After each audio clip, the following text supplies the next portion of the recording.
All right, Amy, are you set? Not quite.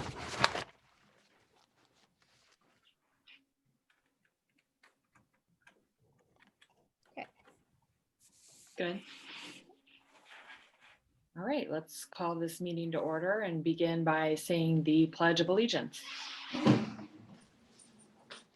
I pledge allegiance to the flag of the United States of America and to the republic for which it stands, one nation, under God, indivisible, with liberty and justice for all.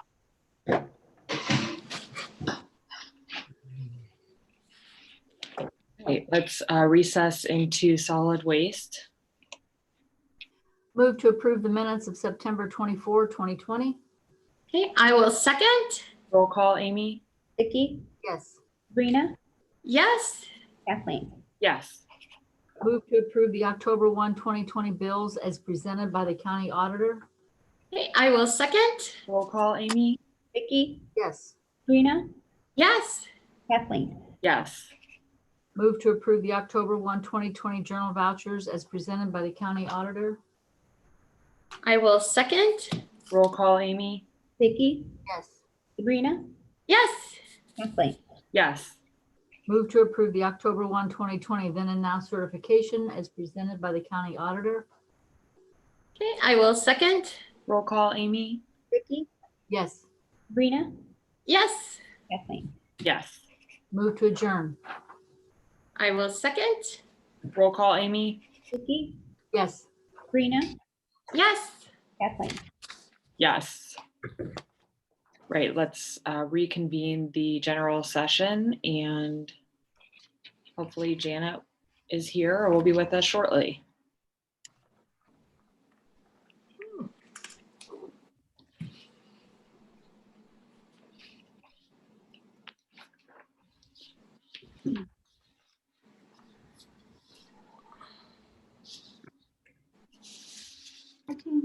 Morning, Janet. Morning, everybody. Happy Thursday. Happy Thursday. October We're 1st. ready for you. It's crazy. It's October 1st already. Yes. I actually have one discussion item. It's related to the sick leave incentive policy that we've talked about the past couple weeks. And last week we decided to do the addendum to the sick leave policy with the additional language referring to the Family First Coronavirus Act and having that time that's accrued while someone is on that leave not eligible for redemption underneath the sick leave incentive policy. So you'll see that that's the change in the addendum that's being referred to. I don't know if you had any questions to the addendum. The new language actually is in section 23J6.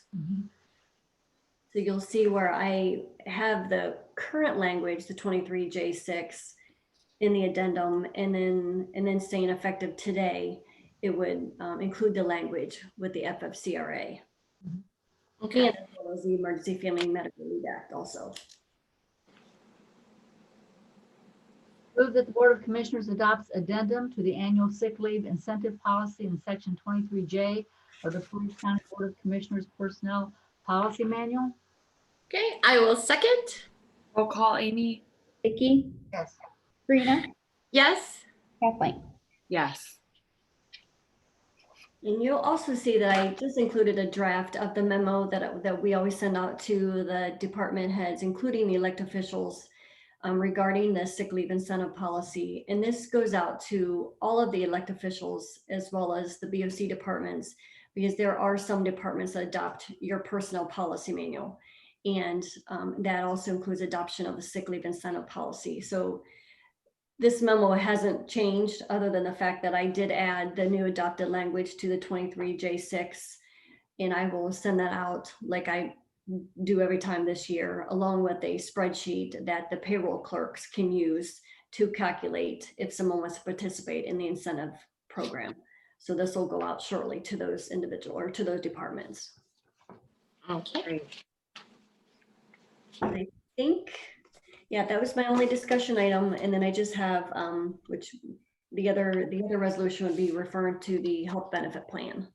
You know, Janet, the numbers that were incorrect was on the employer side, correct? Because it didn't look. Yes, Yeah.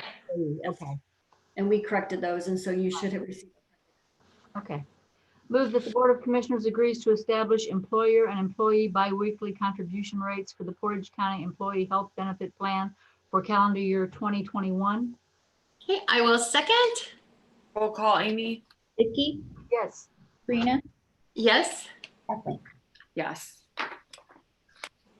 Move that the Board of Commissioners agree to authorize the promotion of Kelly Swigert, Social Service Worker 3, on call to Program Manager, Group Home, replacing the position previously held by Megan Pryor Hazlett for Portage County Job and Family Services, effective October 5, 2020.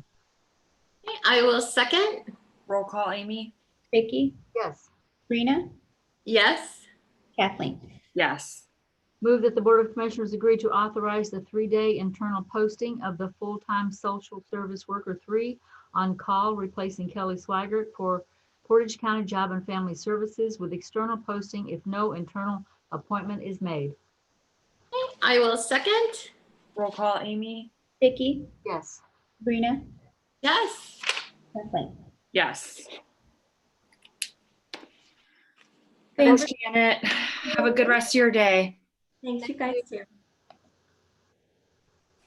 Good morning. Good morning, Sue. How is Hi, everybody? Sue. All right, I've got 3 quickies today. The first one is our monthly mandated share from the general fund to the public assistance fund for the month of, no, that should be October. I forgot to change that. What do I need to do? It should be for the month of October. Oh, We can amend that. Okay. Okay, That's in the third resolved. resolved, okay. Yep, third resolve down. Sorry about that. That's okay. I try to check it and triple check it, but you know. Okay, the Board of Commissioners agrees to transfer 30,680.59 to Fund 0001, General Fund, to Fund 1410, Public Assistance Fund. okay, I will second. Roll call, Amy? Vicky, Yes. Sabrina, Yes. Kathleen. Yes. Okay, then the second one is our regular shared transfer from the Child Welfare Fund to the Public Assistance Fund to cover their administrative costs. It is the 4th payment for third quarter 2020. Move that the Board of Commissioners agrees to transfer 140,000 to Fund 1415, Child Welfare Special Levy Fund, to Fund 1410, Public Assistance Fund. Okay, I will second. Roll call, Amy? Vicky, Yes. Sabrina, Yes. Kathleen. Yes. Move, Sorry. And then the third one is our regular transfer from 1413, the WIA fund, to public assistance. And this is for the RMS for the opioid grant 3 monies only. We had to wait for the NOTCOG, the area, to transfer the money to us. So this was April, July of 2020. Okay. move that the Board of Commissioners agrees to transfer 13,111.74 from Fund 1413, WIA Fund, to Fund 1410, Public Assistance Fund. I will second. Roll call, Amy? Vicky, Yes. Sabrina, Yes. Kathleen. Yes. Thank you, Sue. Thank you, guys. Have a good day. Bye.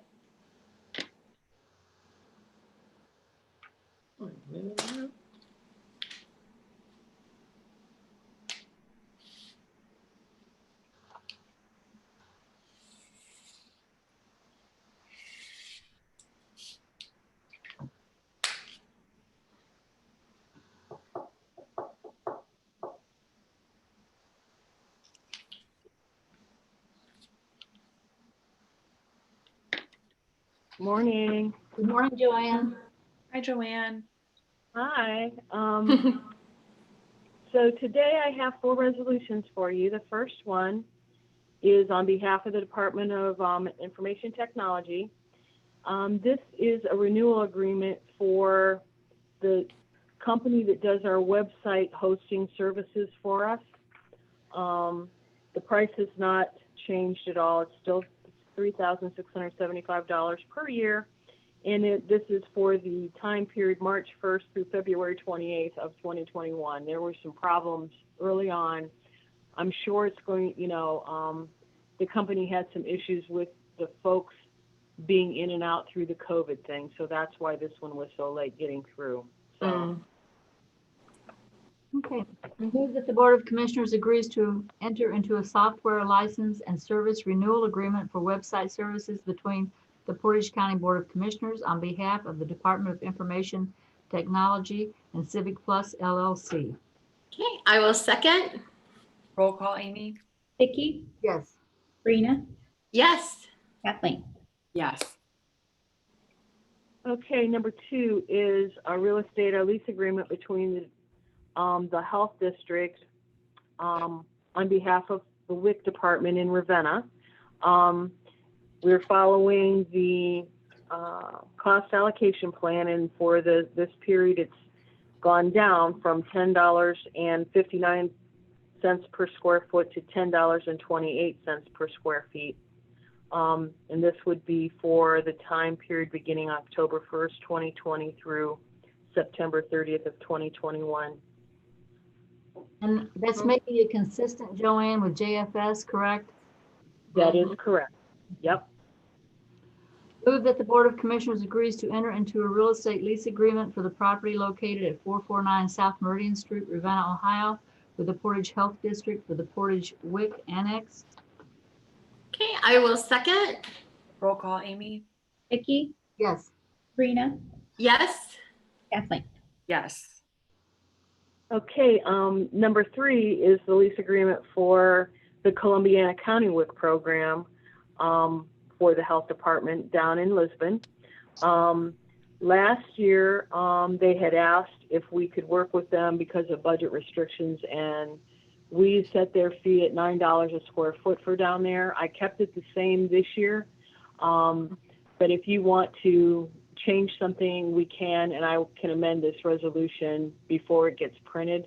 But I'm thinking that the WIC department, I'm sure, has lost some funding this year too. Maybe the best thing for us to do would be just to leave it the same for the next year, from October 1st again through September 30th. Okay, I'm sounds okay. good to me. Move that the Board of Commissioners agrees to enter into a real estate lease agreement for the property located at 7876 Lincoln Drive, Lisbon, Ohio, with the Portage County Health District for the Columbiana County WIC program. Okay, I will second. Roll call, Amy? Vicky, Yes. Sabrina, Yes. Kathleen. Yes. And the last one, I contacted the land bank to see if they were still interested in staying here, and of course he was overjoyed. And then he was even more overjoyed, I think, to find out that the cost allocation plan square footage in the building went down a little bit. So his agreement is the same as everyone else that runs from us in this building. At 1028, it's going to 1028 per square foot here. Move that the Board of Commissioners agrees to enter into a real estate lease agreement for the property located at 449 South Meridian Street, Ravenna, Ohio, with the Portage County Land Bank, rooms 169 and 170. Okay, I will second. Roll call, Amy? Vicky, Yes. Sabrina, Yes. Kathleen. Yes. Okay, that sums it up for me today. Thanks, Joanne. Have a good day. You too. Bye-bye. Bye. Good morning, Todd. We're ready for you. Good morning. Did you get the email with the bill run? Yes. Yes. Okay, and the first one I sent had the USDA payment. That was from last week. I apologize. I left that on, using the template. There is no USDA. Otherwise, it was fairly normal bill run. The then and nows were a little bit high at $313,000, but there was one payment for $170,000 from the engineer for some of his asphalt purchases, which nothing out of the ordinary per se. They're just the timing of things didn't line up. So that's part of why that is so high. Otherwise, nothing worth noting. There were no journal vouchers. Is that correct, Todd? Yes, there were. There Did were? that? Yes. Did I look at the wrong one? Well, let me No, double check that's what I. solid waste, Vicky. Oh, I'm sorry. It's okay. Oh, yes, yes. Right. Yeah. Okay. Yeah. No, there were regular journal vouchers. Okay. Move that the Board of Commissioners agrees to approve the Thursday, October 1, 2020 bills ACH payments as presented by the county auditor and reviewed by the Department of Budget and Financial Management. Okay, I will second. Roll call, Amy? Vicky, Yes. Sabrina, Yes. Kathleen. Yes. Move that the Board of Commissioners agrees to approve the Thursday, October 1, 2020 wire transfers for health benefits as presented by the county auditor and reviewed by the Department of Budget and Financial Management. Okay, I will second. Roll call, Amy? Vicky, Yes. Sabrina, Yes. Kathleen. Yes. Move that the Board of Commissioners agrees to approve the Thursday, October 1, 2020 journal vouchers as presented by the county auditor and reviewed by the Department of Budget and Financial Management. Okay, I will second. Roll call, Amy? Vicky, Yes. Sabrina, Yes. Kathleen. Yes. Move that the Board of Commissioners agrees to approve the Thursday, October 1, 2020 then and now certification as presented by the county auditor and reviewed by the Department of Budget and Financial Management. Okay, I will second. Roll call, Amy? Vicky, Yes. Sabrina, Yes.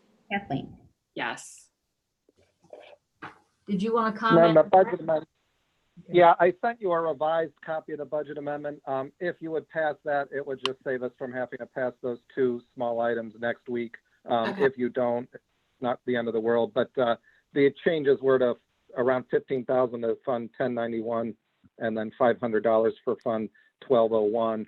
Otherwise, the big item on there is the additional CARES funding and getting that ready here for some of the programs that we're prepared to move forward on. So you combined R5 with another one, the one that you just emailed this morning, Todd? Yes, it had said update, or yeah, I think updated in the title of it there. Yeah. It had the, again, it would have had the 1091 fund and the 1201 at the very beginning of it. Move to amend the non-general fund 2020 annual appropriation resolution number 19-0948 adopted December 19, 2019. Okay, I will second. Roll call, Amy? Vicky, Yes. Sabrina, Yes. Kathleen. Yes. And I think that's everything for me. Thanks, Todd. Thank you, Todd. Have a good day. You too. Bye.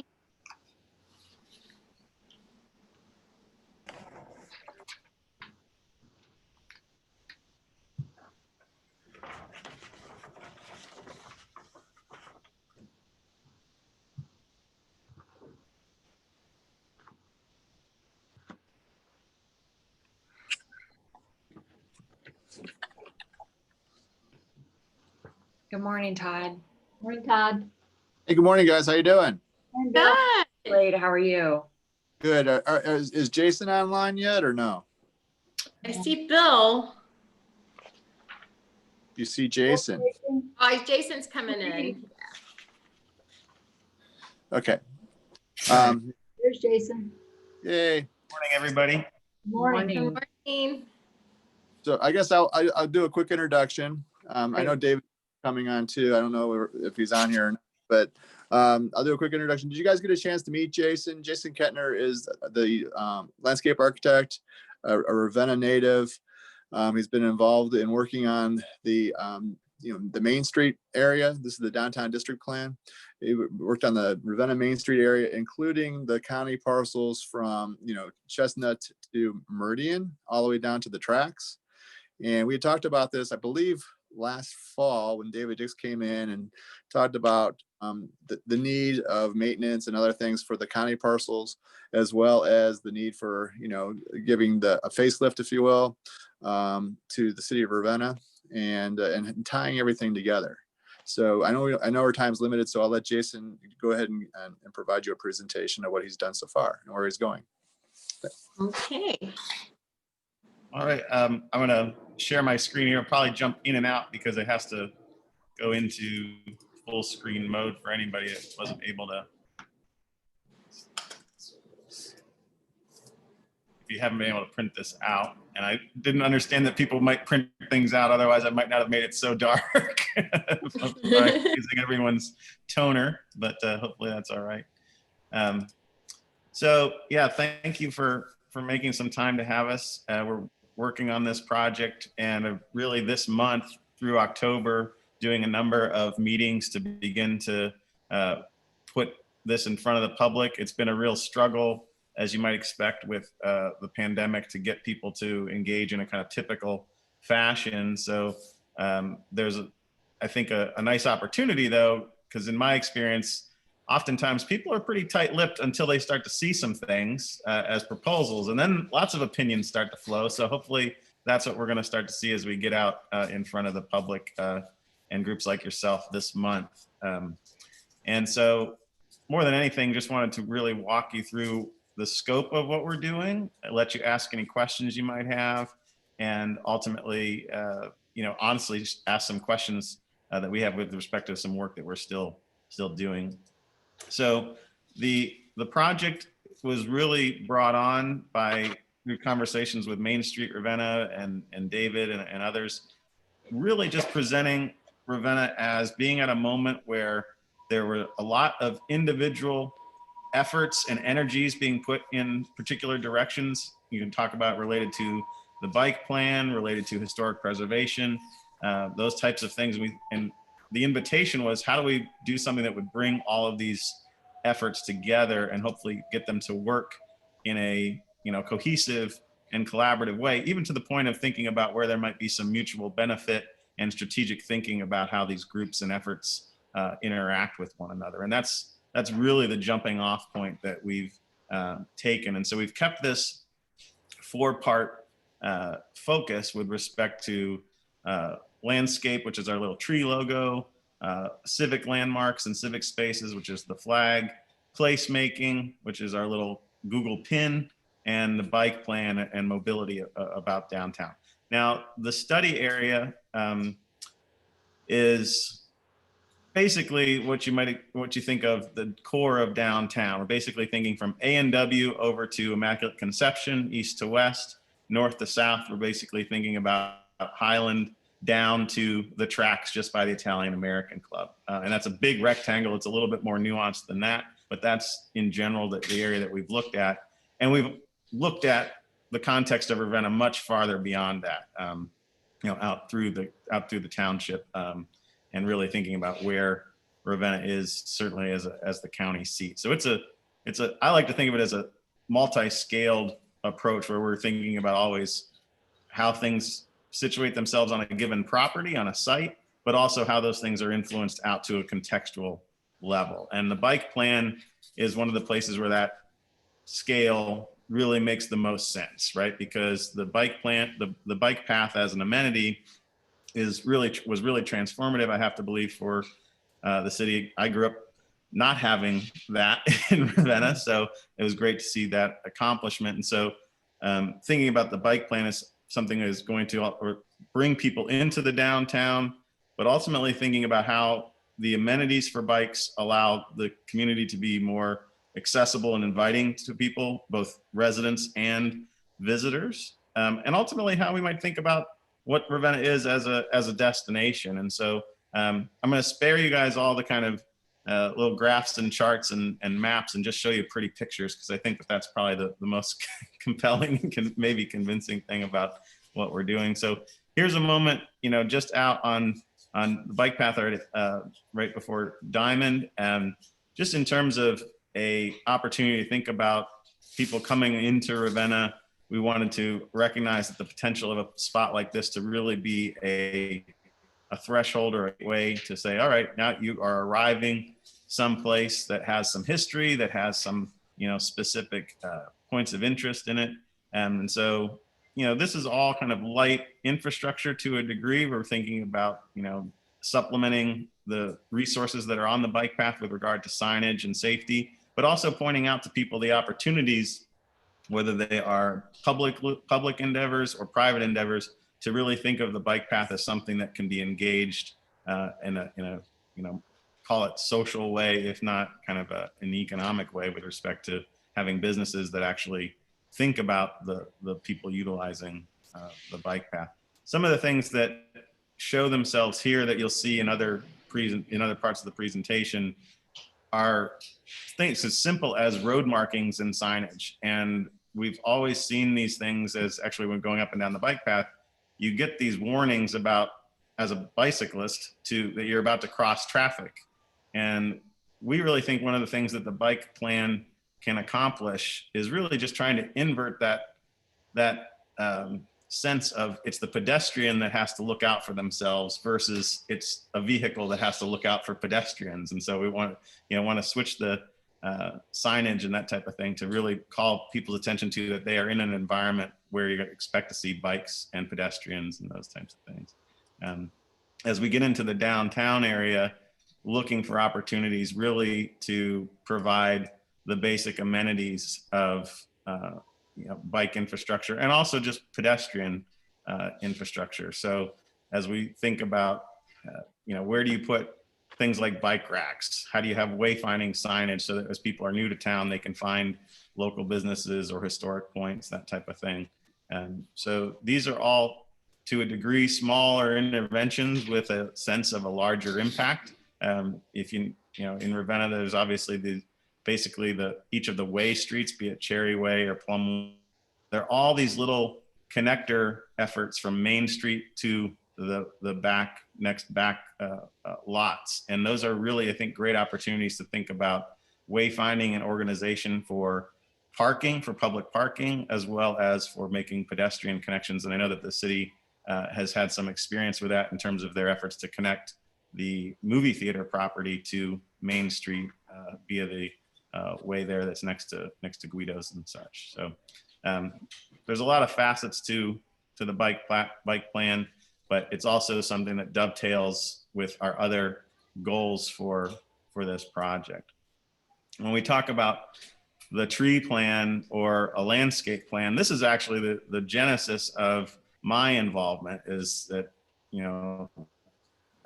the group at Main Street really saw for landscaping in a traditional sense to have an impact on Ravenna, and that's certainly true. We want to use landscape as a big umbrella term that can be definitional of everything, certainly from street trees and open spaces, but also really just to atmosphere and quality of space.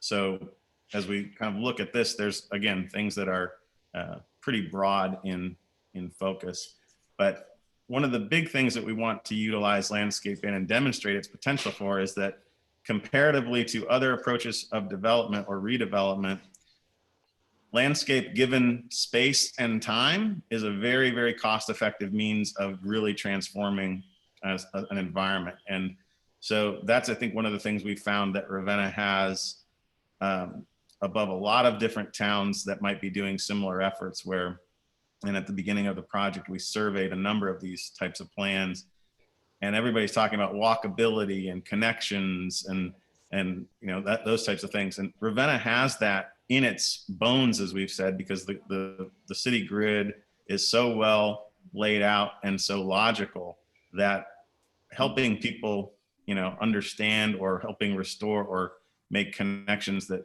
aren't there isn't a challenge that Ravenna has. What Ravenna has the opportunity to do is to think about how the atmosphere of those places can be changed. And so we've said, let's edit what we have, give space for landscape, and see what impact that can have in the immediate and in the long term. So taking a property that people I'm sure are familiar with in terms of the county parking lots behind the courthouse, here's a space where you have a lot of different opportunities. One, there's this related to parking, challenges and questions about how much parking Ravenna does or doesn't have, how much it does and doesn't need. What we found is there's a tremendous amount of dedicated parking, and that leads people to a presumption of that because there's a lot of parking that they can't use, that Ravenna needs more parking. But in reality, what we'd like to advocate for down the line is really a strategy to think about how lots of different sizes can be shared, consolidated and really made more functional. So as we look at a proposal like this, I mean, this is illustrating what our plan of attack is on a landscape proposal. If you've got a existing surface lot that's overscaled for its needs, that we can reduce that scale at the time of maintenance. And that's one of the things too that we want to touch on, in that with respect to monies, we want to think about how just normal service maintenance can be redirected to really start to produce something. Because I think when we get into public conversations, I have to believe when you get into public conversations about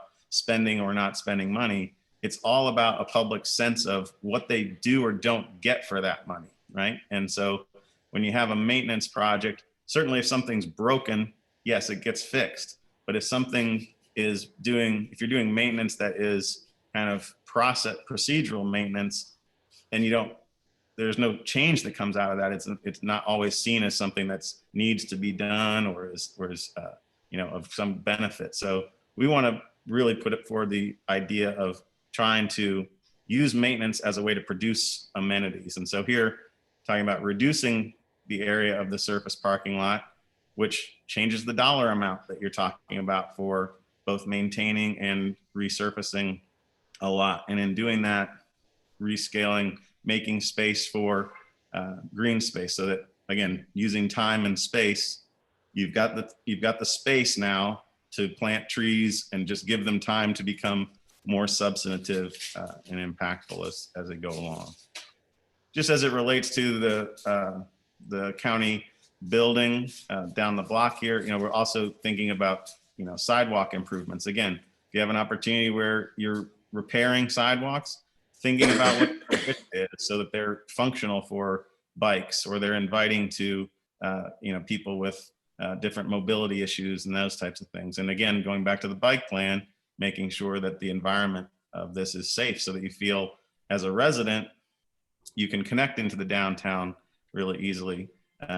This is another one of those places where perception meets reality, and that people say, well, that's too far to walk. But if you will walk a certain distance through a particular environment. If you're in a park, you'll walk for days and you'll enjoy it. But if you're in, a Walmart parking lot, you don't want to be there for more than a minute. So what we want to think of too, as we make these proposals, is to think about, oh yeah, well, it does help people and encourage people to walk or bike into the downtown because the atmosphere of that trip is more enjoyable.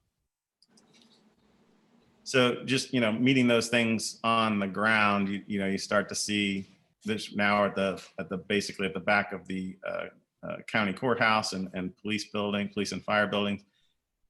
Thinking of that block as a place where you can make a more substantive change and improvement. And we obviously have to put that in the context of all of the moving pieces of what the age and resources of a particular building or group needs to be. But in terms of how do we strategically suggest that monies are utilized, I put this in a context of a home renovation.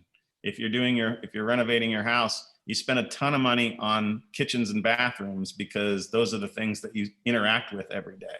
And that's the way we basically think about these civic spaces, is that the places where we're bringing people, they should have this quality to them that allows people to take some pride in them as civic spaces. And so illustrating here the notion of changing the street to some different material other than asphalt. This certainly can be asphalt, but just in terms of the aesthetic of it, it's, again, if there's a parking lot in relationship to a municipal building, that this environment feels very pedestrian, feels very inviting. And it also is something that functionally can be dual purpose, meaning as the streets are improved, you might see and want to have more street festivals and those types of things in and around these civic spaces. And so this type of simple delineation makes it easier for people to understand where events are going to happen, where cars can and can't go, all of those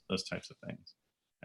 And that really starts to getting us into talking about placemaking, and really what are the things that we want to do programmatically and atmospherically to allow people to really think about the downtown area as a place to go for special events, place where business is attractive, all those types of things. So again, thinking about how can we share and make multi-use spaces is really, really important, because again, and I know you all have this experience in different ways, if you're trying to do something transformative on your own, all of that work, all of that energy has to be generated, versus if we can demonstrate where people can work commonly and work together on something, you can get much further, much faster. And so that's one of the things with respect to placemaking. So we think of that here at the movie theater parking lot, like the movie theater, a big transformative project for the downtown in order to get that programming into the downtown. And really the missed opportunity here, the opportunity that we still think is there, is to take a necessity like a large parking lot and think about how it might be, again, available to different people at different times and used in different ways at different times. And so we've done a few of the same strategic things with the city municipal lot. We've taken out all of the edge-to-edge asphalt and given a substantive space for trees to grow.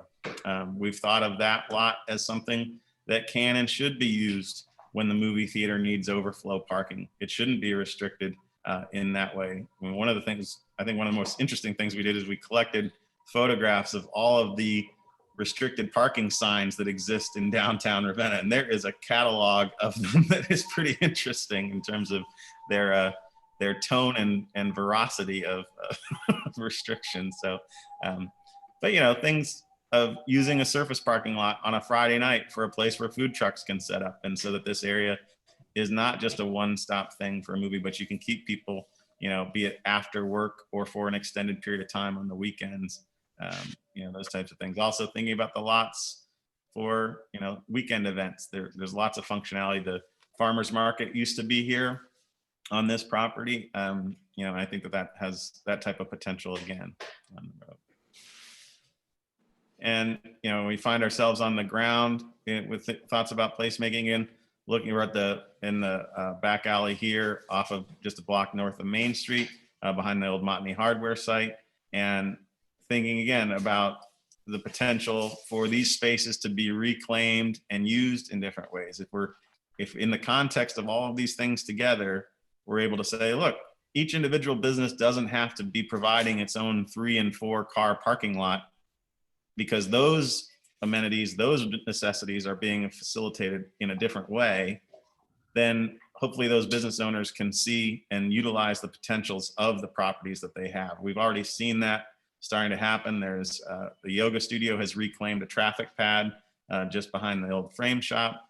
The winery, I know, has put a small patio on the back of their properties. And so these things, you know, sometimes the pictures before and after feel like really big, bold changes, and in places they are that. But at the same time, I think, you know, we hope that this really just demonstrates to people the potential of things. And if we can do some things with respect to people's understanding of things like parking and that type of thing, we can make these opportunities seem viable to people. As we get into civic spaces, this is an idea that really goes back to, I did some consulting work and still doing some consulting work for Reed Memorial Library. And at a time we mapped the library in relationship to a site like the post office, a site like the courthouse, and really talked about, you know, these as civic spaces or landmarks that anchor and invite the broadest spectrum of residents and visitors in the city. And so we think, again, that these spaces should be as functional and as, you know, compelling as they can be. So with respect to, you know, the courthouse, that, you know, growing up in Ravenna, it was always the case. I mean, probably the first local history lesson you learned was we used to have a beautiful old courthouse. It was just, you know, that was the start and stop of the history lesson. But I think one of the things that was, you know, really valuable about the courthouse lawn was its, you know, kind of simple functionality. And we think that that's something that's really easily restored. And this is, again, a place where we can demonstrate maybe the potential and function of landscape. And so in this image, literally all we've done is edit the existing, right? We've taken out a stair because we have accessible paths, and we've used that to expand a lawn that would slope down toward of the front portico of the courthouse itself as a space that, particularly again, in these last few months, we've seen the need and the want for people to have a really great indoor and outdoor experience. So it's kind of faint, but we, adding some patio seating up to that frontage, so that you can use and think about civic spaces in a different, maybe more casual way. Similarly with the courthouse surroundings, the courthouse square is a space we have always kind of come to instinctively. That is back to Boston Common and just the idea of a publicly held and used green space. And so as we've thought about that, again, from an editing standpoint, how can we make this more functional? The potential of thinking about, again, materials that make pedestrian inviting, help people instinctively wayfind their way through the neighborhood to and from parking areas, that type of thing, adding infrastructure for bikes. One of the early statements we made with respect to streets is that you don't have to close streets to use streets. And this is one of those examples where we did some early sketches that we had up in our public space at the frame shop, where we showed parking going away and streets being closed. And we did that really as a litmus test for people's response. And it was good to hear that people wanted to have parking near the courthouse and that type of thing. But what we've hopefully clearly illustrating here is that by creating parking spaces that can still be functional, but also allow for the courthouse square to be expanded when there is an event. The easiest thing to do is to, on a Saturday morning when you want to have a farmer's market, be able to, claim this space and use it in a different way, but still allow for the needed functions of, traffic and all those types of things. And so, again, trying to think from a strategic standpoint in terms of smaller but really impactful changes as we go forward. Where we are with the plan right now, as I mentioned at the beginning, through the month, we're going to be doing some of these meetings because we've done some in-person stuff and people can and can't participate in that. So we're going to do some online meetings. At the end of the month, we'll be at a Main Street Ravenna fundraising event, which is up at the Birdie Shack between Kent and Ravenna. And I think if we have some, questions or thoughts where we might really benefit from some feedback from you all, obviously ideas that you have, issues that are present. We've been trying to figure out too what you might have, planned, or what conversations you might have had for all the properties that you manage, be it the property there on Meridian or courthouse and that type of thing. So any inside information you're willing to give in this forum or send it to us directly would be much appreciated. At the month, we'll be sharing some of the bigger components of this thing. We do, when we show that slide of the courthouse parking lot, we have been strategic to leave a developable plot of land there, because I think one of the big strategic things that is here in front of us, and it's certainly a bigger notion, is to get the county into the downtown more substantively. And because I think, be it, the high school leaving the downtown, the hospital operating outside of the downtown, those are all things that individually pull activity off of the street, right? And if we're at a place where we're asking people to walk 3 blocks, yes, we can do a lot to make that walk more enjoyable. But if we can reduce that amount of time and distance, or if we can put, however many employees on a daily basis on the streets of Ravenna, then people who want to run restaurants and are running restaurants have a much more viable sense of what can happen. And I think it's a similar challenge to most every civic municipality, be it from DC down to, our local towns. If you've got a lot of, 9 to 5 government stuff, you struggle to have the after hours and weekend stuff, because those are territories that are often, off limits at a certain, for a certain reason. And that's, I think, something that we want to openly work with in this context, and see what we can't really do to put some energy into the Ravenna. So, I don't know if I went over there, but So Jason, yeah. speaking of the county parking lots, Yeah. I know a lot of them probably have signs that look prohibited to use at any time, but we do allow after hours for them to be used for the public use. But what I'm hearing you say is the signage, though, still seems restrictive and prohibited to use even after hours. Is that what I'm hearing you're saying? Yeah, I mean, like when we do that survey of signage, I mean, you can't tell what's abandoned versus what's policed, quite honestly. There's some some signs that have been there since the 50s, and you don't know how they're engaged or not. And I was, racking my brain about, like, gosh, I can't remember a context where these spaces were used, right? And that's one of the things I think, even with respect to it's one thing if people know they can park there after hours, but it's another thing to think about programming and stuff that would actually make use of that as a big lot. We did an experiment to find out if we could put the county fair in the downtown. Like, how big is the county fair? Can we actually do it in downtown? Because it feels like space is the resource, but organization and partnerships of those spaces is maybe the missed opportunity here. And when it comes down to people's thoughts about, can I park in front of the bank, and can I park in front of the thing where they're running errands? That's a real thing. Main Street can't solve that problem. Main Street is only so long. Every car is so wide. And so when you think about people's access to parking, if you can, there are 109 individual surface lots in our downtown area. There's almost only that many parking spaces on Main Street. So if you're coming into downtown and you say, oh, well, Main Street's parked up, and then you start to look at these 3 spots behind this building, this 3 spots behind it, it's all so inefficient, right? And people end up having to move their cars. Oh, this is for so-and-so's business only.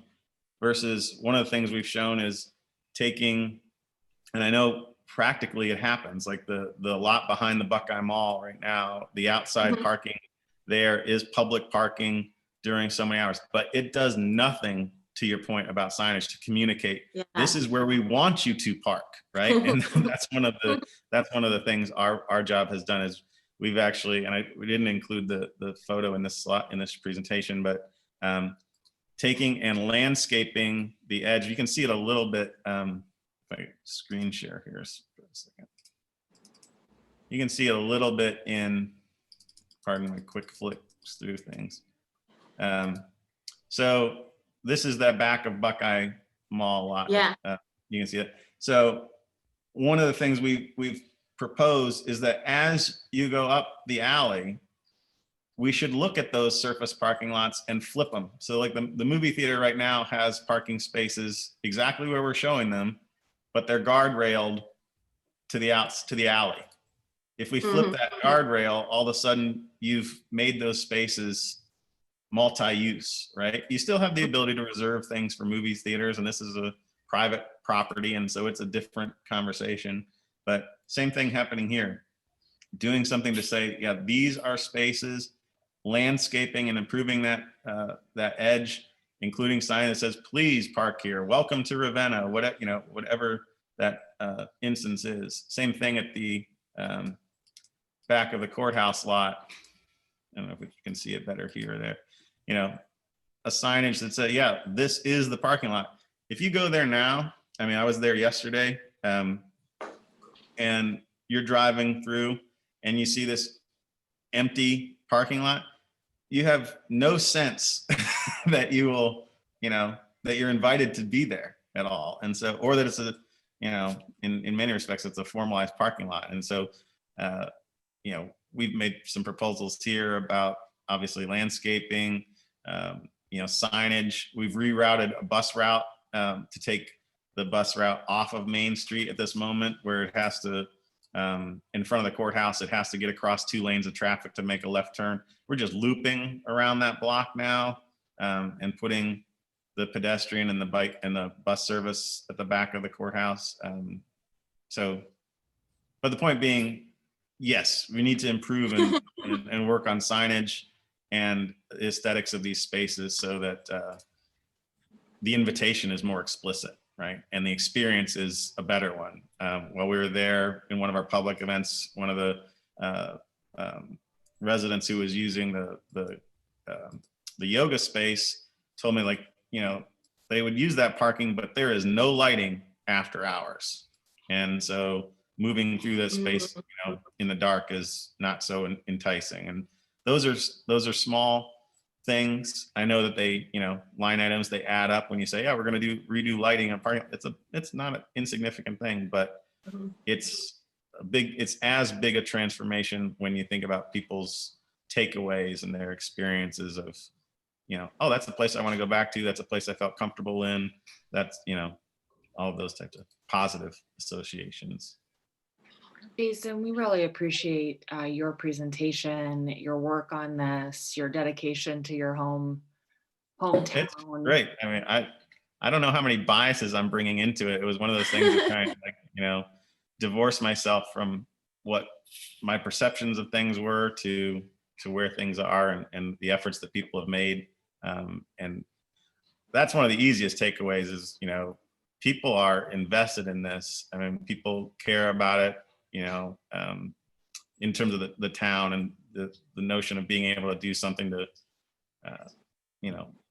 dovetail some people's energies together and move it forward. I was speaking to some folks yesterday, and there's just a concern about projects that don't produce anything, right? And so wanting to do something that, on day one, we can say we're going to put a shovel in the ground, and it might be a small change, but it's starting a bigger trajectory of where we want to go.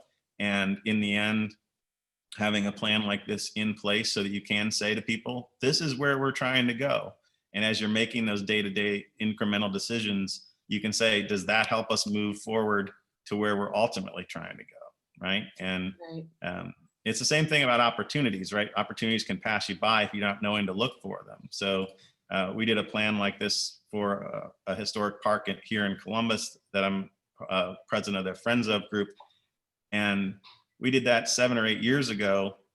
And at least on 4 occasions, we have had people say, hey, I'd like to give money to do this, or I have the idea of doing this. And we say, well, that fits exactly in with what our plan is. Let's do that. Or if we're going to spend time and invest energies in going after grants and things like that, we know there's 3 and 4 parts of this project that contribute to that effort. And so, having a plan in place is, as you all know, really invaluable, because otherwise the day-to-day demands of things, right, lead you down every rabbit hole there is, unless you can say no for a reason, and right. That's where. Well, let me ask, we're past where we, on our agenda, we have a couple other items, but I just wanted to give a chance for David, or did anyone else want to offer some quick comments? Jason, this was a very helpful presentation, and we appreciate it very much.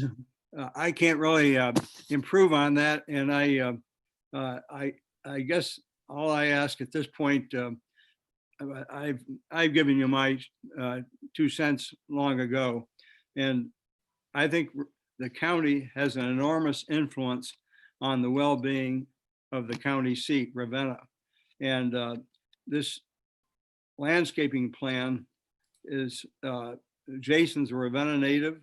He's on the faculty of Ohio State, and he heads a graduate degree in his field from Harvard University. He knows wherever he speaks, so please pay attention to it. Mhm. I would also point out you have a good county planning department, and you have its director is very comfortable working with the city of Ravenna. And you own wonderful historic buildings in the downtown. I would hope that the county would invest something in planning the future of the community that hosts it. And I would ask you to pay attention with what Jason has to say. Actually, I wrote this out, but you said you wanted a brief presentation, so I won't give you the whole 9 yards. But Took your time, David. I'm sorry. a plan, relatively speaking, as I pointed out last year to you, is not that expensive, relatively speaking. Implementation is, but the great thing about a plan is you can do it in installments and you can budget for it, and it won't kill the county budget if you know where you're going. If I could add something to that, David, I would say too that you can avoid spending money twice is another critical part of it. So, we want good urban planning in this country. We have a history of being very wasteful in America, just converting green fields to more blacktop. And this is a chance to really do something right. And so I hope you watch what Jason is doing, pay attention to it, and it should be part of the county's thinking about the county's future. And one of the things that really gets under my skin very quickly is when somebody in the county says, oh, we can't do anything for Ravenna because we got to do the same thing for every community. Well, that is about like saying down at the state in Columbus, the state government saying, well, we can't do anything for Columbus because whatever we do for Columbus, we got to do for Garrettsville, which I think is absolutely stupid. So let's take this project seriously, and let's take this community seriously. You guys can do so much, have such a positive influence on Ravenna. And so I'm just asking you to take a look at this, maybe come up with a plan, what you're going to be doing for the future. I think you need a 10-year plan, but take this gentleman very seriously because he's doing a great thing for this community and for you and for Portage County. So much. Thanks, David. If I can just add a couple quick sentences. One of the things that I think we would really like to get to some feedback from you. I know that some of you were able to go up and see Jason's presentation at the frame shop. But one of the things we're hoping to get is some feedback. What Jason presented today, what did you like? What did you say, Jason, that's not what's going to work around here. So that feedback becomes very valuable because it gives you and gives us that sense of some ownership to it. And I think that's very important. The other thing that we need, and I'm going to use the word support, but David talked about one type of support. I'm going to talk about just your ability to talk this up to people, to be excited about it so that it doesn't just go on a shelf somewhere, but it's something that people can get excited about because it's that excitement that's going to help drive it forward. And I'll stop with that. Thanks very much for your time today. We really very much appreciate all the time you've given us. And I know Jason said he ran over a little bit and we apologize for that, but thank you so very much. We appreciate it very much, all of you, for your work on this, for bringing this to us. What are the next steps and the additional opportunities for feedback? If you could leave us with that, that'd be, I think, a good way to close out this helpful discussion. Yeah, so we have another kind of formalized presentation like this early next week at the city level. And then we'll be doing some public Zoom meetings to invite broader audience to those through the month. I would expect those basically to be every Thursday afternoon, and we'll send you that information. And hopefully too, you can use your platforms to advertise it and to get that information out. I mentioned at the end of the month, near the end of the month on the 24th, we'll be at the Main Street Ravenna fundraiser. And then at the end of the month, we've had this window display and pop-up thing down in the downtown. We're working with Julie at Main Street Ravenna to find a kind of most permanent and most accessible home for this information. I think it may tend toward another window display so that anybody walking by at any hour of the day can see and engage with what we're doing. So up through this month, we're are doing things hopefully to get as much feedback as we can. Through November, we'll be kind of formalizing it so it does have a kind of stability as a report and something you can go back to, as you move into individual pieces along. So. Jason, I just want to give one more plug to you. I wasn't able to come to any of the open houses they had, but I did take a private tour with Julie McLean, and I took pictures of each of the slides and I posted it on my Facebook, and it really resonated a lot of positive excitement for this project. And I can tell you, the one thing that you pointed out that all I've ever heard is there's not enough parking downtown, but you made me realize today there's a lot of parking, but it's just restricted. And so I just want to thank you for bringing that up. And I look forward in whatever way in a capacity as a commissioners that we can do, even just to spruce up our own parking lots, making them more inviting and welcoming to people after hours when they are open to the public. Well, I appreciate the compliment and also helping push the info out. You guys now have these slides. I have no proprietary concern about where they go or who sees them. So please do spread them out. And it's dangerous to say, I guess, but there's no such thing as bad press. So comments and feedback, bring them all on. We'd love to have discussions with people. So good. Great. Well, we look forward to keeping in touch with you. Thank you for this discussion today. And everyone have a good rest of your day. And thanks for what you're doing. We appreciate it very much. Thank you for the additional time. It really helped. Thank you. Thank you. Bye. Guys.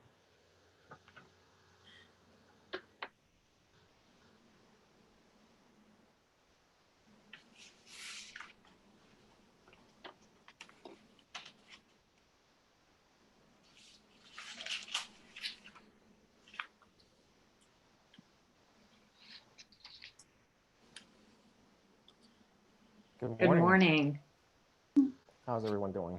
Good. How about you? Good. Good, thank you. Good. Sorry, we are running a little bit behind this morning, but we're really glad to have you here to give us an update about Access Point. So the floor is yours, and thank you again for what you're doing out in the community, especially in a pandemic, to help our residents. And we look forward to hearing from you now. So thank you again for joining us.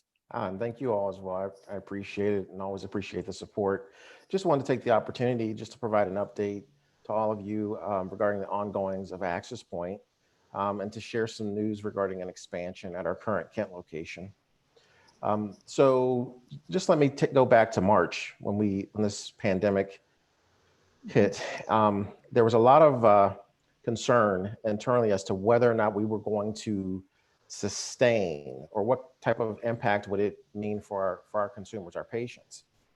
And with the support of my executive team, we implemented a plan that would allow for the development and creation of our telehealth services, which allowed for patients to still have access to care, especially as it relates to those who have chronic diseases such as diabetes or hypertension or other severe chronic issues.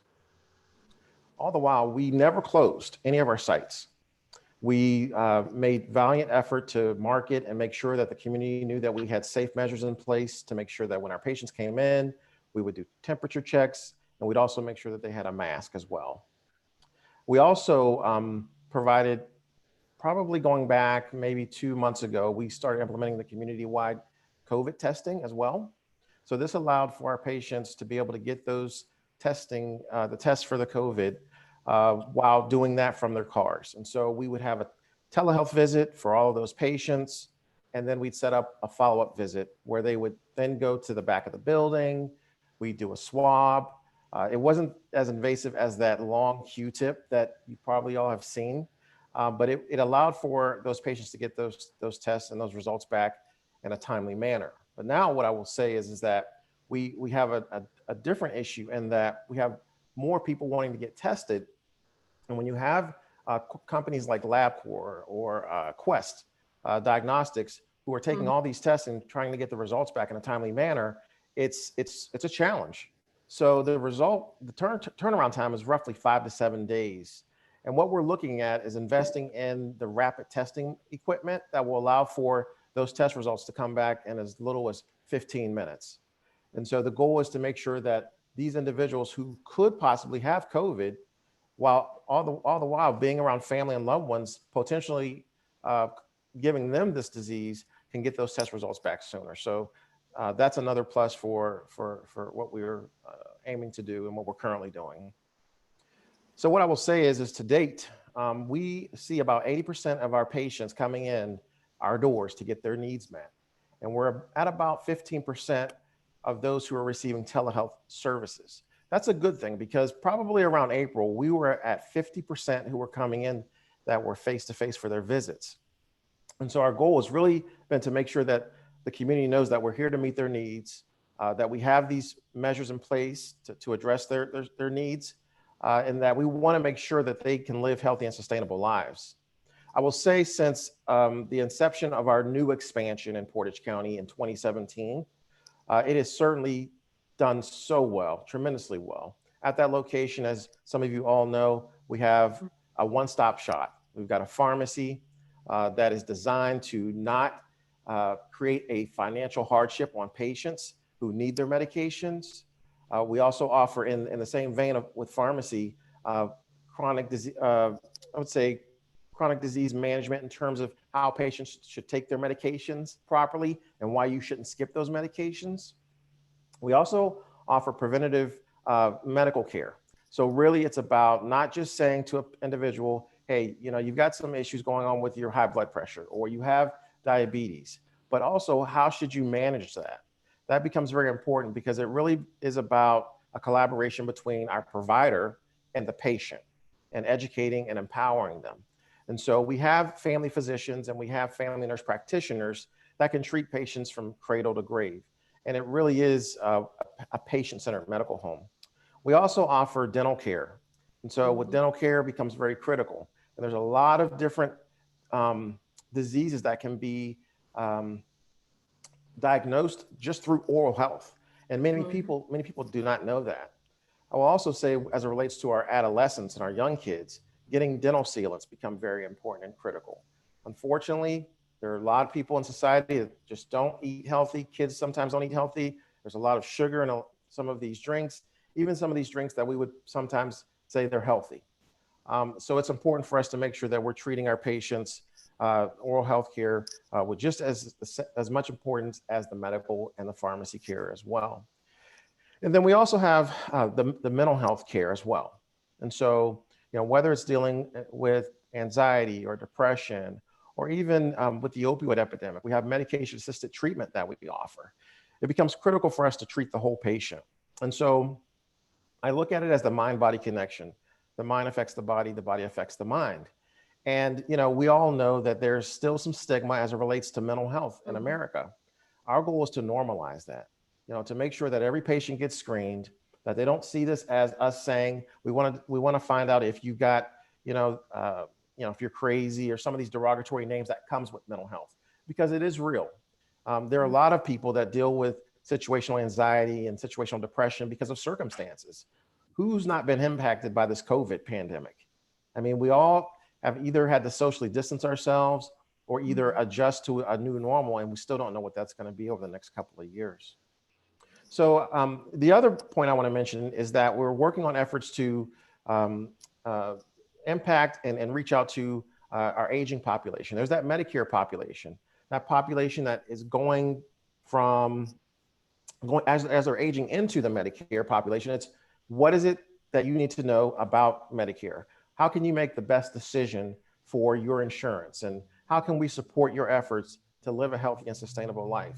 And so at our Portage location, we actually have a geriatric nurse practitioner, Pat Vermeerish, who is phenomenal.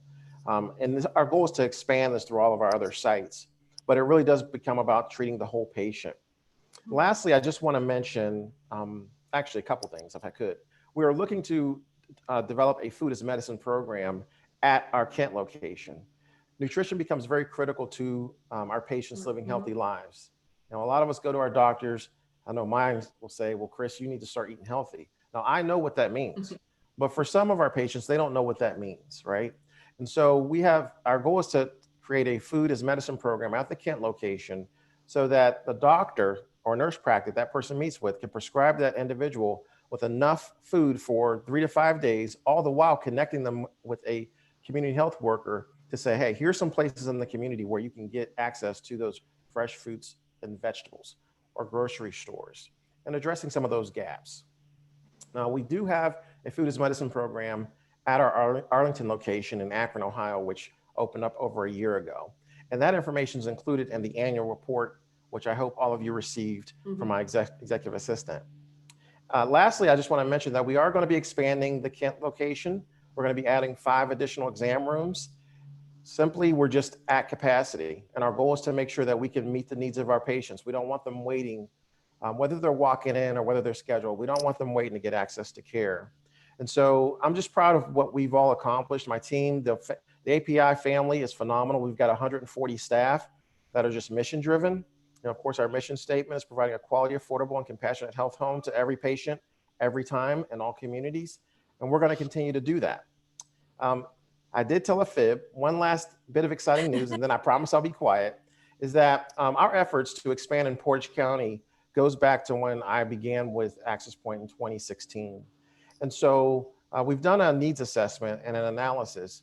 And we all know that on the eastern portion of Portage, over in Windham and Garrettsville, there's a need for healthcare. We were able to get a needs assessment that determined that we want to look at designing our next new access point in that region. What that's going to take, however, is some federal dollars from the Health Resources Services Administration. And I've gotten some news that there's a possibility of some capital dollars being released next year. So it is part of our 3-year strategic plan to look at expansion. I don't know what's to come. I don't know how much, but I definitely will keep all of you apprised as to how things move along. And hopefully that will actually come to fruition next year. Thank you. Good. Thank you, Chris.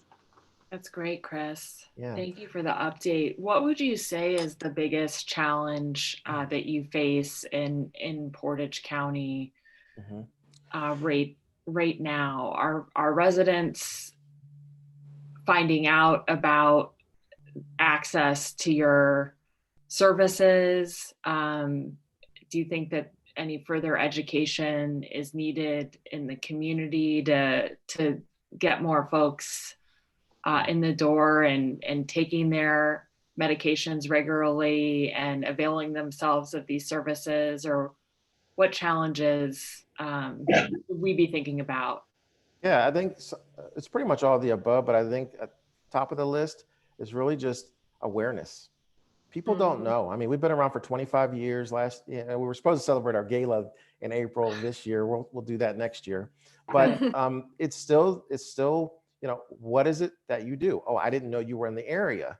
So some strides that we've tried to make is through those partnerships with Portage County Health Department or working with Job and Family Services on the Title X grant, and just doing some collaborative efforts in that way. But I think in terms of just awareness, and we know how rural Portage County is. There's transportation is a barrier. Now, I will say, has there been some gaps that have been addressed in terms of, hey, did you know your Medicaid can pay for transportation and to pick you up? Yes, that's great, and PARTA does a phenomenal job. But I'm also reminded that there are individuals who just don't know that you have to call in advance. There's a certain way you have to coordinate those efforts for transportation. So one of the things that we're going to do, and this is another bit of information I wanted to share, is we actually got funding 2 years ago for a mobile unit. And so we should have that mobile unit this time next year. And we hope to have that mobile unit to go take the services to the people. But I really think it's just a matter of awareness. That's the key, is once people know that they can come in regardless of your income. We treat everybody. That's the beautiful thing. It's about meeting the needs. And so we see everyone come in, whether you've got commercial insurance or whether you've got Medicaid or Medicare, or you may not have any income. We can meet their needs. And so, I think in partnership with also the university, Kent State University, that's been positive as well, but just spreading the word. So if there's any information, even with our annual report that you would want to share on your platform, that would be great. But I think it's also just making sure that we continue to have the conversation and share what I've shared with all of you to someone who may not have that health care. Chris, I have one more question related to COVID. It's been a challenge for us in Portage County with access to testing. And we know that you are a testing site, and it's helpful to hear about the rapid testing and what you're doing to improve that response time. We know that's so critical to get those results as quickly as possible. Who can avail themselves of a COVID test? Are there eligibility requirements, or is that something we could maybe partner on with you on as we're working to try to increase access to testing with some CARES dollars that we have coming into the county, and just with our overall response as testing becomes a little bit more available? Sure. How can we partner to help you improve that, and what are ways that our residents can already access that testing that you have? Yeah, I think just us sharing the information with you, and we have a one-page document that I can share with all of you that explains the protocol. I mean, it's as simple as calling into our COVID hotline, getting a telehealth visit scheduled, and then scheduling that person to come in for a test. And it's just that simple. I think a lot of it is that there are a lot of entities. I know that for example, in Summit County, they're doing a lot of testing, but in Portage County, not so much. But I will tell you, Joe DiOrio has done a phenomenal job in working with him, also working with University Hospitals, Bill Benoit. And we actually are going to be partnering with them on, there's a grant that had, I think it was PNC Bank. This grant will allow for us to collaborate in an effort to provide more community-wide COVID testing. And so I'm glad to share that one-page document at the conclusion of this call. That'd be great. But we've got everything in place right now. We were afforded some CARES dollars. A lot of this, even with this expansion, we received a lot of federal subsidies from HRSA that allows for us to expand, whether it's expanding and doing some testing, or if it expands, or if it involves expanding services to people who need access to care. So we have everything in place. We just need you to spread the word, and I will definitely make sure I get that flyer to you. And can any member of the public, is there an income eligibility? No. Or for COVID testing, is it anyone? Anyone. That's very helpful Yeah. to know. We would definitely like to see that information and think about ways we can help and work together. Well, you're welcome. And I'm going to just mention one last thing. The beauty of the health center model is one that it provides not just a convenient care, but it's quality care. I would match our services up against any health center or any hospital system, and we all play well in the sandbox. So let me say that. All I'm saying, I say all that to say is that there's a stigma that has come with FQHCs for decades. Health centers have been around for over 60 years. The basis of it was under President Lyndon B. Johnson's War on Poverty. He wanted to see that everybody got access to care, that these disparities these gaps could be closed. And so when we portray ourselves as a health center, it's not for just those people. It's for anybody who needs healthcare. It's a beautiful model, and I love working for an organization that is mission driven, and it's bigger than me and any of us. So thank you. Chris, Thank you. I would just like to comment on not only you helping out during a pandemic, but I'd also be remiss if I overlook the work that Access Point has done during the epidemic by bringing MAT to Portage County and being one of the few providers here in the county. So I just want to give you a shout out about that. I know everyone's always into the pandemic now, but Sure. We still have an epidemic. And I just want to thank Access Point because, again, you help fill a gap Yes. Thank in you. our community. So thank you. Oh, you're welcome. And certainly that's our goal. We know that the numbers on the rise as it relates to the opioid epidemic. and Overdoses, yes. And so that's never, that can't be something that we just not pay attention to, so whether it's offering Vivitrol or Suboxone, our goal is to treat, not just treat our patients, but also do that in collaboration with the many great community partners in Portage County, whether that's FNCS or whether that's Town Hall 2 or Job and Family Services. We all have to do this together. Yeah. So you've been a great community partner. Glad to have you here, and I'm excited to hear that you're looking at expanding. Yes, we're excited too. And I just want to thank you all again for the time this morning. Thank All you. right. Take Thank care. you. You too. Bye-bye.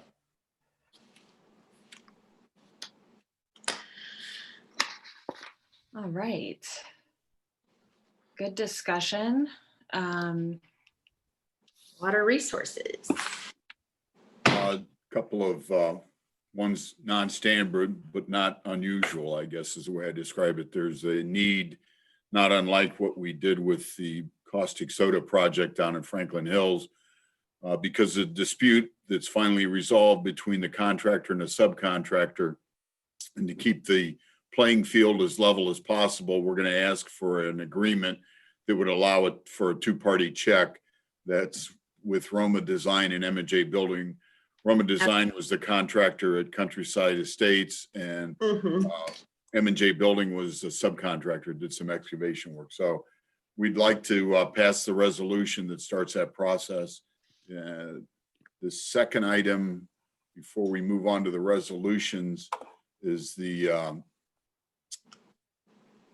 JBL Roofing, a local contractors. We're asking for an agreement with them in order to do some work at one of our facilities roofing needs. So one other item, just as a heads up, in case you hear about it, Portage County Water Resources has started using its RAVE outreach public notification system. We've got some hiccups along the way. We're fine tuning it as we go. And it's primarily used right now notifying people in specific areas that we're flushing in their neighborhood today.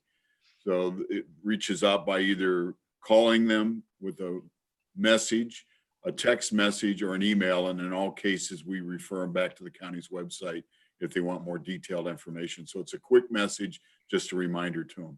That goes into addition with the things we've done in the past, such as notifying them through the record courier and putting it on our website. So other than that, nothing. Move that the Board of Commissioners authorizes the agreement under Ohio Revised Code, Section 1311.28, in connection with Portage County Water Resources Project number 15-050, Countryside Estates Wastewater Treatment Plant Tank Replacement and Outfall Repair. Okay, I will second. Roll call, Amy. Vicky, Yes. Sabrina, Oh, before I say yes, Jean, did you review this with the prosecutor's office as far as this agreement? Okay, yes, Yes. Kathleen, thank you. Yes. Move that the Board of Commissioners agrees to enter into an agreement between the Portage County Board of Commissioners on behalf of Water Resources and JBL Roofing and Construction Company, Inc. Okay, I will second. Roll call, Amy. Vicky, Yes. Sabrina, Yes. Kathleen. Yes. Brian been patiently waiting. Good morning, Ryan. Morning, Ryan. I'm coming. Good morning. Sorry, we're running a little behind. You're fine. Okay. We're ready for you. Yes, ma'am. So good morning again. As you know, our CARES work group has been done a lot of pinpoint outreach to every individual department to try to meet everybody's individual needs. The project that I'm bringing to you today, and the reason why I'm talking to you today is this project is more county-wide and something to consider broadly across, I guess, all disciplines in Portage County, both department directors, of course, starting with, and then elected officials, as well as other boards that are under the Portage County umbrella. To summarize, Archive Social essentially assists local government agencies with meeting the demand of FOIA requests in the event anything that we share, post, comment, public comments, everything that comes to the right way of using social media platforms Archive Social makes sure that they capture that information. And in the event that we do get a FOIA request, they use a simple matrix where we type in keywords and we're able to go back as far as we need to since the time they've started monitoring and capture that request and make sure that we can share the request to the individual that's requesting it. As you may have seen through CCAO presentations, I know I have on the EMAO front, litigation and social media and FOIA request is a lot more challenging than I think a lot of us are assuming. And there's currently 26 different social media platforms deployed across Portage County. Maybe only 2 or 3 are actual department directors. So it's just something to consider as we move forward, possibly having, if you will, this insurance policy behind the background, because I know we're probably all vastly using social media differently. So that in the event we do have a FOIA request, we're able to quickly retrieve that request within a matter of seconds and send it on its way based on what platform they want to request it by. So nonetheless, that's what Archive Social does. I did share some information of all the different government entities in Ohio that are using it. In additional platform, you could see some of the litigation cases that have come out regarding just simple requests through social media. I think there is that assumption that once you post it online, it's there forever. That's actually not the case. Social media platforms do not retain information for an infinite amount of time. It would be my recommendation going forward, especially in the 21st century, as social media continues to change, is that we enact this as a policy countywide and perpetually going forward. But nonetheless, we know the challenges that would come with that. So I guess what I'm looking for today is possibly just general concurrence to continue with this process, which would be evaluating the contract. And then similar to the way we do our WENS communication system, individual outreach to see if anybody from an elected official or board would be willing to participate on this process, which with the WENS system, most of the entire county is on board, even though that we started with the department director level. So with that being said, that is the nit and gritty, and I will turn it over for any questions that you may have. Ryan, so will this replace the one system or just supplement to it? No, ma'am, this is not affiliated with the WENS system at all. Okay. It would just be a company that monitors and captures everything that we post, share, comment, or any dialogue that we have with the public on social media platforms. Okay. Ryan, would this be something that you would have oversight on? You're the one, It could be. I mean, that's not an issue. I can definitely entertain that. In It your is. mind, what are you thinking? Who should be oversight? Right. I could probably think about that a little bit, but my knee jerk is possibly under IT.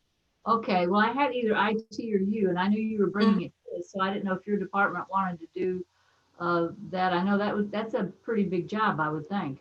Well, not really. It's more or less just championing it and getting it on board. I have no problem doing that and doing the outreach and education with the vendor. The training for the system is about 5 minutes long, so it's relatively easy to use. So it's literally as soon as we sign the contract and agreement, they immediately start capturing, and I believe they go back as far as they can, every social media post that we've done. Okay. And basically, Ryan, they're a partner in the background.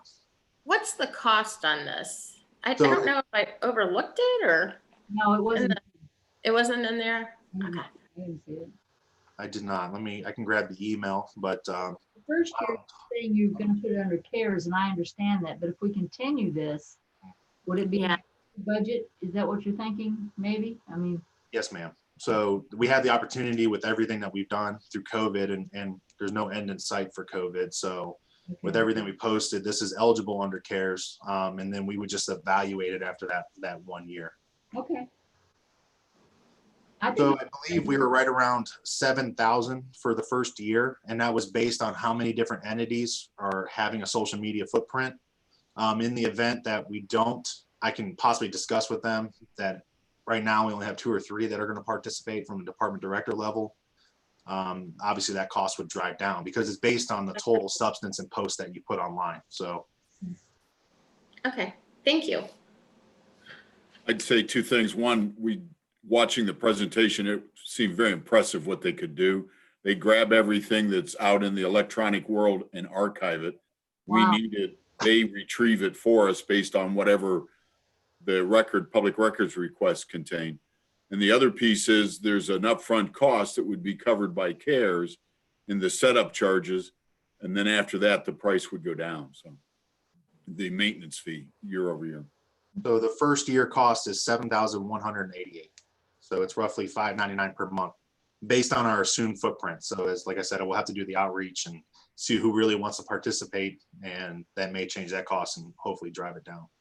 So I think the what we want to do is get everybody on board as much as possible so that there's no potential for any future FOIA issues with our social media platforms.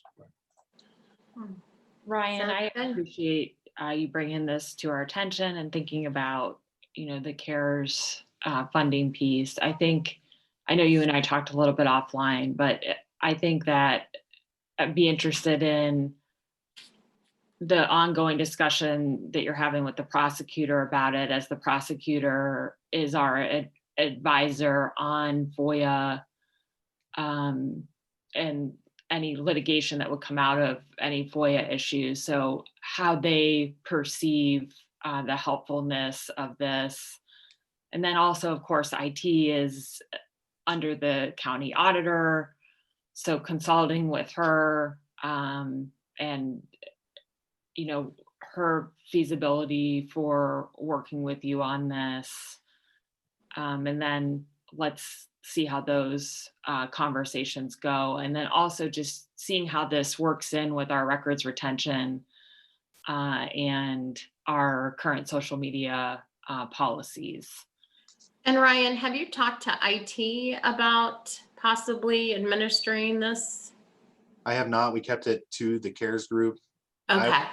Archive Social, I've been speaking to them for a couple of years now. So, but I knew it wasn't just an individual department thing. It would have to be countywide. Yeah. So it just never got off the ground. But nonetheless, I am going to spark those conversations. There's a lot of interdependencies. We're all aware of that. So I will see what I can get, and hopefully talking to you again soon. Thanks, Sounds Ryan. good. Ryan, All right. Thank you. Have a great afternoon, everyone. you too. You too. Now, everyone, I seem to be missing the miscellaneous agenda in my packet. Let me get it. Does everybody have it? I have it. I got it. Was it in between the archive social and the RPC journal entry? It was on the last page with me. Yeah. Last page of like the commissioner's agenda. I can get it for you. Hold on. You know, I have it. On the back sheet, right? On the back sheet? Is that Yeah, sorry. I told you this would get me today with the double-sided. Okay, I'm good. All right. Move that the Board of Commissioners approves the September 24, 2020 regular meeting minutes. I will second. Roll call, Amy. Vicky, Yes. Sabrina, Yes. Kathleen, Yes. Move that the Board of Commissioners authorize Commissioner Clyde, President of the Board, to sign the Ohio Development Services Agency certification of determination of subsequent exemption for a categorical exclusion project form for the Streetsboro Home Repair Program and the Wyndham Community Center project funded by the 2020 Community Development Grant, as presented by Regional Planning Commission. Okay, I will second. Roll call, Amy. Vicky, Yes. Sabrina, Yes. Kathleen, Yes.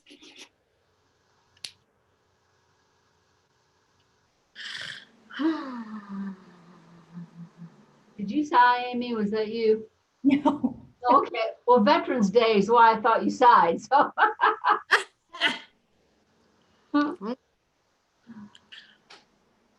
So the Veterans Day discussion. I have talked to Rich McClellan and I talked to Joe Diorio on how we could still do something for Veterans Day. And when I talked to Joe yesterday, he said we could still do a smaller version. He said maybe like a half-hour version, and we could still do it on the courthouse lawn. We would just have the chairs spaced, socially distanced, and people wear masks. But he just recommended that we maybe downsize the program, which we had already talked to because we're so late in the game now, into maybe just an introduction, maybe a guest speaker from the military, and maybe Rich McClellan saying a couple of things, and then a closing prayer, he said, would probably be a modified version, but yet still be able to honor the veterans and the people that want to come out to see, you know, their stones and stuff that they, or their bricks that they have bought in honor of their loved ones that served in the military. And we're supposed to be having a meeting soon on that to discuss. Do you guys have any suggestions or anything on it? I mean, I think a scaled down version, especially Yeah. since it's outside, Yeah. sounds good.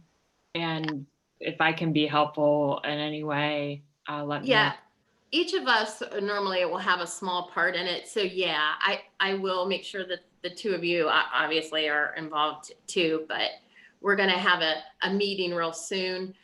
Amy, I think Joanne sent you an email to maybe try to schedule one like after one of our Thursday meetings to get this kicked off. But that's what we're looking at. And like I said, I already talked to Joe at the health department to get his blessing, you know, if that could be reasonable. And he was especially excited that it was an outside event.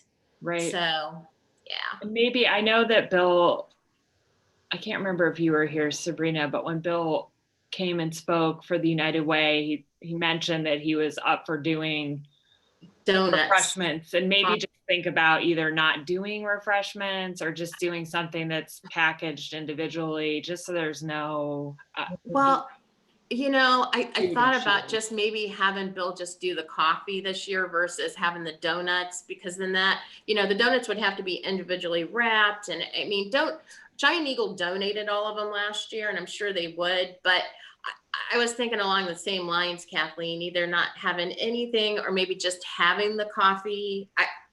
I don't know. I'll talk to Bill and see. But again, it's only going to be like a half hour this year. It's Yeah, and I'm sure it small. won't be that many people. I'm not sure how much that would be missed, but I think that would be good. It sounded like he was up for doing it, but you know, let's be careful. And yeah. Okay.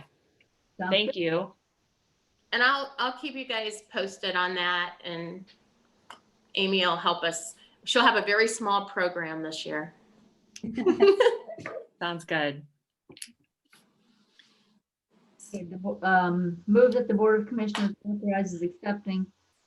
Okay, before we go on this, Vicki, I have a question.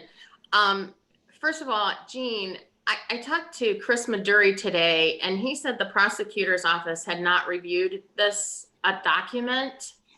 Because I questioned about you only wanting the president of the board to sign. He said, no, you know, all three of us should sign this. But he also said they had not had reviewed this document.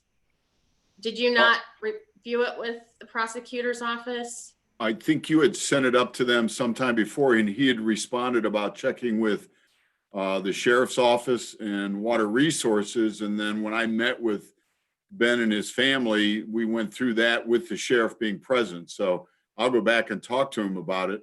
Yeah, I would like to hold on this because I would like you to review it in case, because I know this is not one of our county documents. It's obviously ODNR's. And so Right. if you could talk to Chris about that and just make sure, because sometimes they add a little bit of verbiage or something extra, even though they're not planning on drilling on it, but like who's going to be monitoring it, or if there's other provisions.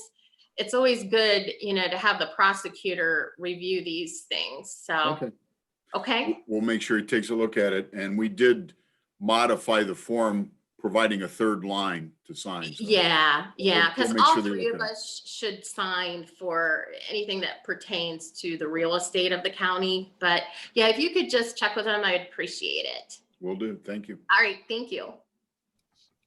Jean, did you have any update for us today? No, we're moving along. The only difference with the CARES group is we're meeting 3 days or 3 days a week instead of just once now as we really start to compress. Joanne's put together, having difficulty getting from everybody what they're using the money for. So she's put together a document basically starting that thought process, and we're going to require it to be filled out both in historical sense, what you've already gotten money for, and then anything going forward. Everything else is moving. Okay. Sounds good. Yeah, Do we have a motion to adjourn? So moved. I will second. Roll call, Amy? Vicky, Yes. Sabrina, Yes. Kathleen. Don't you have as an acknowledgement? Did you do that for the auditor? You know what? I don't have have. it on my agenda. Okay. Did we have it in our packet? Yeah, is it an add-on, Jean? No, I thought it was in the packet. I'll try and pull it up real quick. I don't think I have anything. All right, don't. well, then I must be mistaken. I apologize. Okay, we usually get do. to say I was goodbye a little twice, so. surprised. Okay, so yes. Did I vote on the motion? Vicky, Yes. Sabrina, Yes. Kathleen. Yes. Thanks, everyone. Have a good rest of your day. You too.